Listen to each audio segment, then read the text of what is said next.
If you're creating a course, one way to really add to the experience and create something that feels like a really amazing product that people want is to create a sub-brand for that course.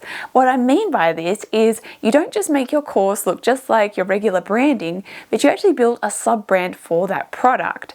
Just like when you see in the shops different food products, how there's a main brand that owns different foods, and then each of those individual food products they sell have their own branding.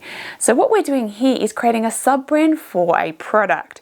And by doing this, we're sort of creating more hype and excitement around that product because there's something unique and special about it, and it doesn't just blend in with the rest of your brand. It also gives you the opportunity to really visually communicate what that course is all about. You're able to add in new elements and new things that help communicate what it is that this course can offer people.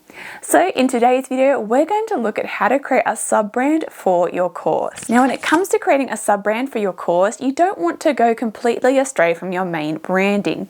You do want it to still feel connected to your main brand so that it's obvious that it's coming from you and doesn't feel like there's this big disconnect that it's something completely different.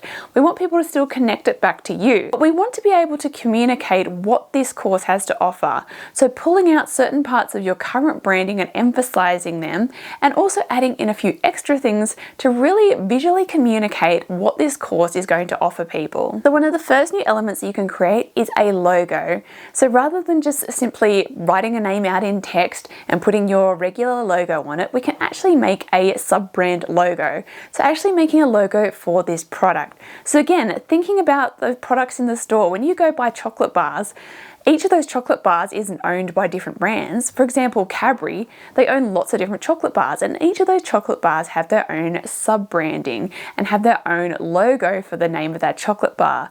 So similarly, for this product, this course, we can create that logo, that sub-brand logo, to help that product really stand out. So when it comes to creating this logo, you want to make sure that it still feels connected to your main branding, so there's an overall feeling that it's something fairly similar and connected. But then we want to think about, well, what do we really want to communicate about this product?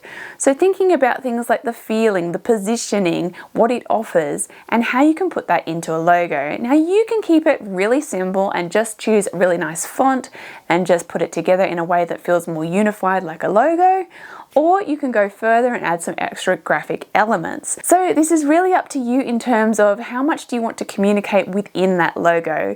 You may just want to position it. So if you want to create a really high-end course, you may want to just choose fonts that look very high-end, put it in colors that are very high-end looking, and just make sure that it's really positioning that product of, look, this is my really high-end course. Whereas if you're creating a course that's supposed to be really fun and interactive and gamified, you'd want to be creating a logo that has that kind of feeling to it. So maybe choosing fonts that have that feeling to them, maybe adding a few little graphic elements that have that in it too.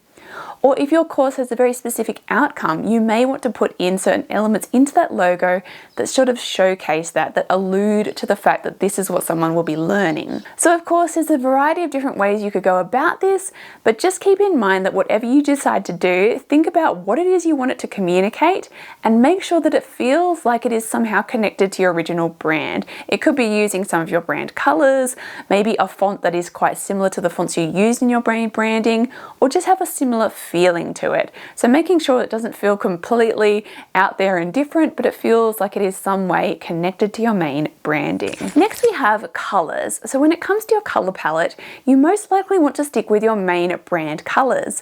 But we can make a few tweaks here. We can either cut down your colors for this particular course.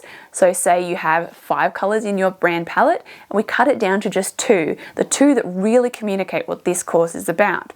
Or you may want to add in something new, maybe just 1 extra color or something that's really going to help boost that communication of what this course offers. So for example, you might just have some regular colors in your color palette. For this course, maybe you want to add in something like some gold to it. Maybe you're trying to say that this is going to really grow your business, going to help you make more monies. And so you might think, well, adding a little bit of gold into the color palette is really going to help communicate that. So you'll still keep that original color palette, but add that extra thing in.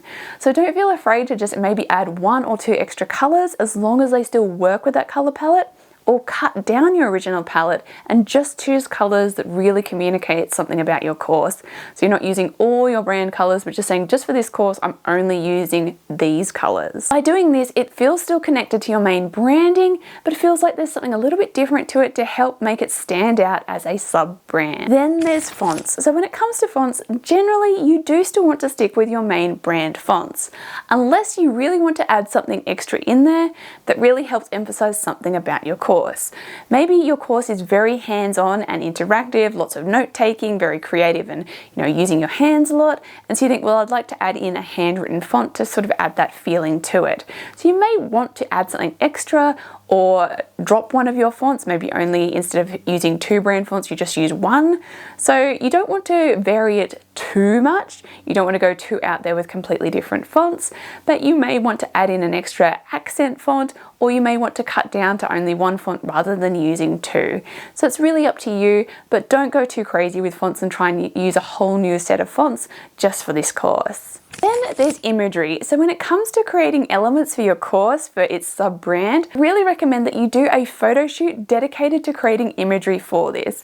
Now, if you're not able to create your own imagery, if you don't feel confident using a camera, or if you don't have the budget to hire someone to help you do that, you may want to go looking for stock imagery, but you want to find images that are going to be unique to that course, not just reusing the same images you use all the time for your brand. You want some fresh images, because this is really going to make your brand exciting because there's fresh imagery, and also making sure that you're choosing imagery that really communicates what this course is about. It's not very general imagery. We want to get a little bit more specific about what this course actually has to offer. So you really want a dedicated set of imagery that you're going to be using. Then there's other elements. So this is where you can have a little bit more fun. So you can use a lot of similar things to your main branding, but you can start introducing some extra elements into your course. It could be little icons that are to do with what you're going to learn about. It could be different shapes or illustrations. You can start to add in a lot more of these things to make something that feels very unique. So when it comes to all these elements, you really need to think about what it is that you actually need to be creating for your course. Are you doing videos? You're doing slideshows? You're doing workbooks? You're doing a sales page? Think about all the different areas where you need graphics, and then what kind of graphics are going to help with that and are going to really make it an experience and going to make it an exciting product. So for example, with my course Brand Design School, I created a pattern. So I designed some icons to do with what you'd be learning and then put that into a pattern, which I then put into my workbooks. So something like this can be really fun because it really adds this unique element and makes it exciting, and it's something new that you're adding in. But then you're not straying completely from your main branding because you're using similar colors, similar kind of style, but you're adding these new elements. So adding things like icons, illustrations, and other graphics can be really great. So overall, really think about what it is that this course is about, what you want to communicate to people, and how you might want to draw certain elements of your current branding to really communicate and emphasize what this course is about, and then what new things you want to introduce to really say, look, this course is going to help you with this. This is what you're going to learn. This is how the course is positioned. You'll be able to build an exciting sub-brand without doing a huge amount of work. This isn't about creating a whole new brand from scratch, but rather sort of taking bits of your current branding, adding a few things, tweaking a few things to create this really exciting sub-brand. So let me know in the comments if you've been trying to work on a sub-brand for your course, or maybe you have a course and now you're starting to think, oh, maybe I need to create some sub-branding for this course to make it more exciting. Let me know below, and if you'd like to learn more about branding, graphic design, using Canva and creativity, make sure you subscribe to this channel, and I'll see you next time.